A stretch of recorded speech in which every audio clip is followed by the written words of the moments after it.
ZEE5 ಇರುವಾಗ ನೀವು ನಿಮ್ಮ ನೆಚ್ಚಿನ ಶೋಗಳನ್ನ ಎಂದಿಗೂ ಮಿಸ್ ಮಾಡಿಕೊಳ್ಳುವುದಿಲ್ಲ. ಅದು ಸಂಪೂರ್ಣ ಉಚಿತವಾಗಿ. ಯಾರು ಸತ್ತೋದ್ರು ಅಂತ ಈ ಗೋಳು? ಓ, ಇವ್ರಿಬ್ರು ಸಿಂಪತಿ ಗಿಟ್ಟಿಸ್ಕೊಳ್ಳೋ ಪ್ಲಾನ? ಅವನ್ ಮಗುನ್ ಕೊಂದ್ಬಿಟ್ಟು ಯಾರು ಸತ್ತೋದ್ರು ಅಂತ ಕೇಳ್ತೀಯಲ್ಲ, ನಾಚಿಕೆ ಆಗಲ್ವಾ ನಿನ್ ಜನ್ಮಕ್ಕೆ? ಅವನ್ ಮಗುನ ಹೆರೋಳು ಹೊರೋಳು ನಾನು. ಮಗು ಬೇಕೋ ಬೇಡವೋ ಅಂತ ಡಿಸೈಡ್ ಮಾಡೋದು ನಾನು, ಅವನಲ್ಲ. ಅಳಿಂದ್ರೆ ತಗದ್ ನಾಲ್ಕು ಬಾರ್ಸಿ ಇವಳಿಗೆ. ಬರ್ತಾ ಬರ್ತಾ ಇವಳು ನಾಲ್ಗೆ ಹರ್ತ ಆಗ್ತಾ ಇದೆ. ಬಾರ್ಸಕ್ ಅವನ್ ಯಾರೋ? ನನಗೂ ಅವನಿಗೂ ಯಾವ ಸಂಬಂಧನೂ ಇಲ್ಲ.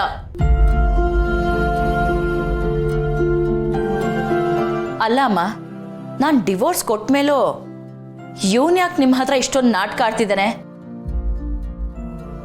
ಅವನ್ಗೆ ಅಂತ ಜಾಗ ಇಲ್ವಲ್ಲ, ಇಲ್ಲೇ ಇರಕ್ಕೆ ನಾಟಕ ಆಡ್ತಾ ಇರೋದಷ್ಟೇ.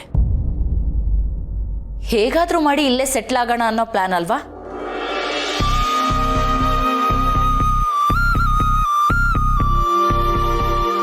ಏನೇನೋ ಮಾತಾಡ್ಬೇಡ್ವೆ.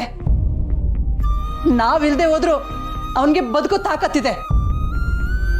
ಆದ್ರೆ ಅವನ್ ನಮ್ ಜೊತೆ ಇರೋದು ವಿಶ್ವಾಸಕ್ಕೆ ಹೊರತು ನೀನ್ ಅಂದ್ಕೊಂಡಿರೋ ಹಾಗಲ್ಲ. ಇವ್ರುಗಳ್ನ ಚೆನ್ನಾಗೇ ಯಾಮಾರ್ಸಿದ್ಯಾ. ಒಳ್ಳೆ ಆಕ್ಟರ್. ಕೇಯ್, ಮುಚ್ಚೆ ಬಾಯಿ ಸಾಕು. ಪಾಪ ಅವನ್ ಮಗುನ್ ಕಿತ್ಕೊಂಡೆ, ಈಗ ವಿಚ್ಛೇದನ ತಗೋತಾ ಇದೀಯಾ? ನಿನ್ನ ತವಳಿ ಹೆಣ್ ಕುಲಕ್ಕೆ ಅವಮಾನ.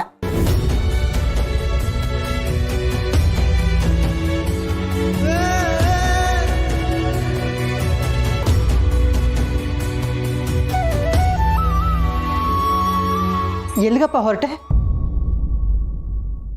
ನಾನಿಲ್ಲಿರೋದು ದಿವ್ಯನ್ಗೋಸ್ಕರನೇ ಹೊರತು ಇನ್ಯಾವುದಕ್ಕೋಸ್ಕರನೂ ಅಲ್ಲಾತೆ. ದಿವ್ಯನ್ಗೆ ನಾನು ಇಲ್ಲಿರೋದು ಬೇಡ ಅನ್ಸಿದ್ರೆ ನಾನು ಹೋಗ್ಬಿಡ್ತೀನಿ. ಹೋಗ್ಬೇಕಾಗಿರೋದು ನೀನಲ್ಲ, ಇವಳು. ಇಂಥ ಕೆಟ್ಟ ಹುಳು ನಮ್ಮ ಮನೇಲಿ ಇರಬಾರ್ದು.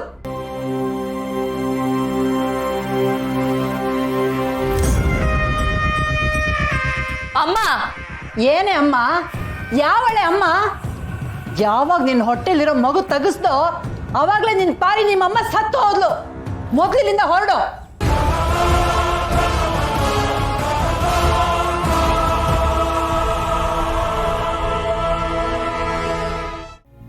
ಆದ್ರೆ ಈಗ ಹೇಳು, ಇಷ್ಟೆಲ್ಲ ಆದ್ಮೇಲೂ ನನ್ನನ್ನ ಅವ್ರ ಮನ್ಸಲ್ಲಿ ಹೇಗೆ ಕೂರಿಸ್ತೀಯ? ಅಯ್ಯೋ, ಹೋಗಿ ಹೋಗಿ ನಿನಗೆ ಹೇಳ್ತಿದ್ದೀನಲ್ಲೇ ನಾನು. ನಿನ್ನಿಂದಾಗಿ ನಮ್ಮ ಮನೆ ಕುರುಕ್ಷೇತ್ರ ಆಗ್ತಾ ಇದೆ. ಅಕ್ಕ ಅಕ್ಕ ಅಕ್ಕ!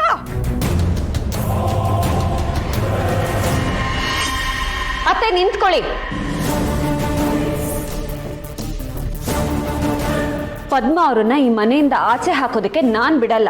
ನನ್ನ ದಾರಿಗೆ ಅಡ್ಡ ಬಂದ್ರೆ ನಾನು ಸೊಸೆ ಅಂತಾನೂ ನೋಡಲ್ಲ. ಸತ್ಯ, ಈಗಾಗಲೇ ನೀನ್ ಮಾಡಿದ ಅವಾಂತರ ಸಾಕು. ಅತ್ತೆ, ನೀವು ಚಿಕ್ಕತ್ತೆಗೆ ಅನ್ಯಾಯ ಆಗಿದೆ ಅನ್ನೋ ನೋವಿಂದ ಹೀಗೆಲ್ಲ ಮಾತಾಡ್ತಿದ್ದೀರಾ. ಒಂದ್ಸತಿ ನಿಮ್ಮ ಮನಸ್ಸಿಂದ ಯೋಚನೆ ಮಾಡಿ, ನೀವು ಮಾಡ್ತಿರೋ ತಪ್ಪು ಅಂತ ನಿಮಗೆ ಅರ್ಥ ಆಗತ್ತೆ. ನನಗ್ ಸರಿ ತಪ್ಪು ಹೇಳೋಷ್ಟು ಎತ್ತರಕ್ಕೆ ನೀನಿನ್ನೂ ಬೆಳೆದಿಲ್ಲ. ಈಗ ನೀವು ಪದ್ಮ ಅವ್ರನ್ನ ಈ ಮನೆಯಿಂದ ಆಚೆ ಹಾಕಿದ್ರೆ ಕೋಟೆ ಮನೆಯಿಂದ ಒಂದು ಹೆಣ್ಣಿಗೆ ಅನ್ಯಾಯ ಆಗಿದೆ ಅನ್ನೋ ಕಳಂಕ ಈ ಮನೆಗೆ ಅಂಟ್ಕೊಳ್ಳುತ್ತೆ. ಅತ್ತೆ ಕಾರ್ತಿಕ್, ನಿನ್ ಹೆಂಡತಿಗೆ ಇದ್ರಲ್ಲಿ ಮೂಗ್ ತೂರಿಸ್ಬೇಡ ಅಂತ ಹೇಳು. ಅಲ್ಲಮ್ಮ, ಸತ್ಯ ಹೇಳ್ತಾರ ಸ್ವಲ್ಪ. ನೋಡೋ, ಈ ವಿಚಾರದಲ್ಲಿ ನಾನು ಯಾರ ಮಾತು ಕೇಳಲ್ಲ. ನನಗೆ ನನ್ನ ಮನೆ ಮುಖ್ಯ, ನನ್ನ ತಂಗಿ ಮುಖ್ಯ ಅಷ್ಟೇ. ಅದೆಲ್ಲದಕ್ಕಿಂತ ದೊಡ್ಡದು ನ್ಯಾಯ ಮತ್ತೆ ಮನುಷ್ಯತ್ವ. ಅತ್ತೆ, ಪದ್ಮ ಅವ್ರನ್ನ ಬೀದಿಗೆ ಹಾಕಿದ ಪಾಪ ನಮಗ್ ತಟ್ಟೋದು ಬೇಡ. ಸತ್ಯ, ಅಮ್ಮ ಡಿಸಿಷನ್ ತಗೋತಿದ್ದಾರೆ ತಾನೆ, ಅದನ್ನ ಪ್ರಶ್ನೆ ಮಾಡಕ್ಕೆ ನೀನ್ ಯಾರೋ? ಸುಮ್ನೆ ಅವ್ರು ಹೇಳಿದ್ದನ್ನ ಕೇಳು. ಇಲ್ಲ ಅಂದ್ರೆ ಇವತ್ತು ಪದ್ಮಂಗ್ ಬಂದಿರೋ ಗತಿ ನಾಳೆ ನಿನಗ್ ಬರಬಹುದು. Mind it. ಅಮ್ಮ, ಸತ್ಯ ಹೇಳ್ತಾ ಇರೋದು ಕರೆಕ್ಟ್ ಆಗಿದೆ. ಚಿಕ್ಕಿನ ಒಪ್ಕೊಂಡ್ಮೇಲೆ ಪದ್ಮ ಅವ್ರನ್ನ ಮನೆಯಿಂದ ಆಚೆ ಹಾಕೋದ್ರಲ್ಲಿ ನ್ಯಾಯನೇ ಇಲ್ಲ ಅಮ್ಮ. ಓಹೋ, ಹೆಂಡತಿ ಪರ ವಕಾಲತ್ ವಹಿಸೋಕೆ ಅಮ್ಮನ ಜೊತೆನೆ ವಾದ ಮಾಡ್ತಿದ್ಯಾ ನೀನು? ಮೆಚ್ಚದೆ ಕಣೋ ನಿನ್ನನ್ನ. ಅತ್ತೆ, ಇಲ್ಲಿ ಯಾರು ಯಾರ ಪರ ಅನ್ನೋದಕ್ಕಿಂತ ಎರಡು ಜೀವಗಳಿಗೆ ಅನ್ಯಾಯ ಆಗ್ಬಾರ್ದು ಅನ್ನೋದಷ್ಟೇ ನಮ್ಮ ಉದ್ದೇಶ ಆಗಿರ್ಬೇಕು. ನನ್ನ ಉದ್ದೇಶನೂ ಅದೇ. ಆದ್ರೆ ಅದು ಎರಡು ಜೀವಗಳು ಇವರಿಬ್ರು ಅಲ್ಲ, ಊರ್ಮಿಳಾ ಮತ್ತೆ ರಿತು. ಮಗು ಇಬ್ರು ನಿಲ್ಲಿಸ್ತೀರಾ?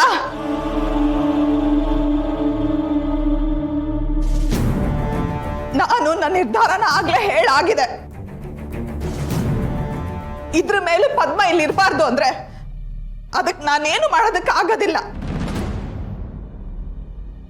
ನಾನು ಯಾವತ್ತೂ ಅಕ್ಕನ ಮಾತಿಗೆ ವಿರುದ್ಧವಾಗಿ ನಡ್ಕೊಂಡಿಲ್ಲ. ಕೇಳಿಸ್ಕೊಂಡಿಯಾ? ಇವಳು ನನ್ನ ತಂಗಿ, ನಾನು ಏನ್ ಮಾಡಿದ್ರು ಒಪ್ಕೋತಾಳೆ. ಇಲ್ಲ ಅಕ್ಕ,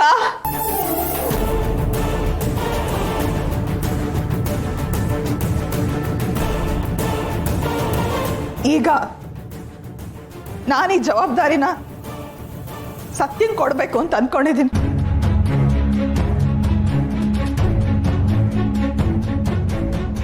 ಸತ್ಯಂಗೆ ಈ ಮನೆಗೆ ಏನ್ ಒಳ್ಳೇದು ಅನ್ಸುತ್ತೋ ಅದನ್ನೇ ಮಾಡ್ಲಿ. ಸತ್ಯ ಎಲ್ರ ಬಗ್ಗೆನೂ ಯೋಚನೆ ಮಾಡಿನೇ ನಿರ್ಧಾರ ತಗೋತಾಳೆ ಅನ್ನೋ ನಂಬಿಕೆ ನನಗಿದೆ.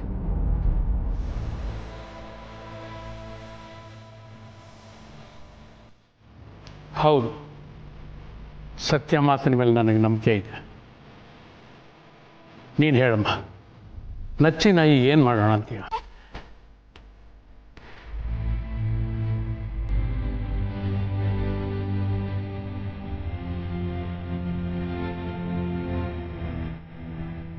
ಸತ್ಯ, ನೀನು ಏನೇ ಹೇಳಿದ್ರು ನನಗೊಪ್ಪಿಗೆ ಇದೆ.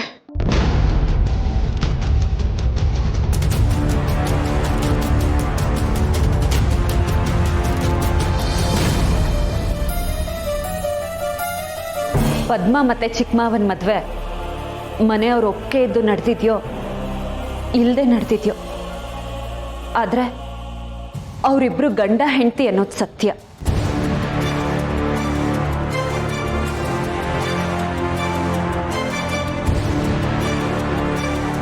ನಚ್ಚಿ ಈ ಮನೆ ಮಗ, ಪದ್ಮ ಈ ಮನೆ ಸೊಸೆ. ಅವರಿದೇ ಮನೇಲಿ ಅಂದ್ರೆ ಕೋಟೆ ಮನೇಲೇ ಇರಬೇಕು.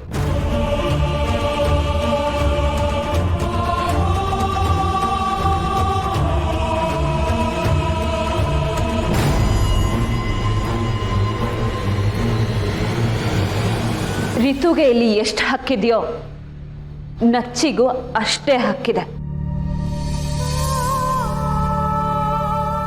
ಹಾಗಾಗಿ ಇವ್ರು ಎಲ್ಲೂ ಹೋಗೋದು ಬೇಡ, ಇನ್ಮೇಲೆ ಇದೇ ಮನೇಲಿ ಇರ್ತಾರೆ.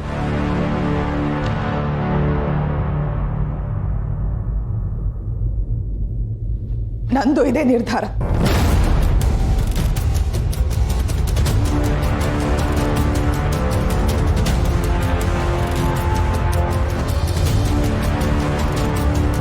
ನಮ್ಮ ಮನೆನ ಸರ್ವನಾಶ ಮಾಡಿಬಿಟ್ಟಿಯಲ್ಲೇ.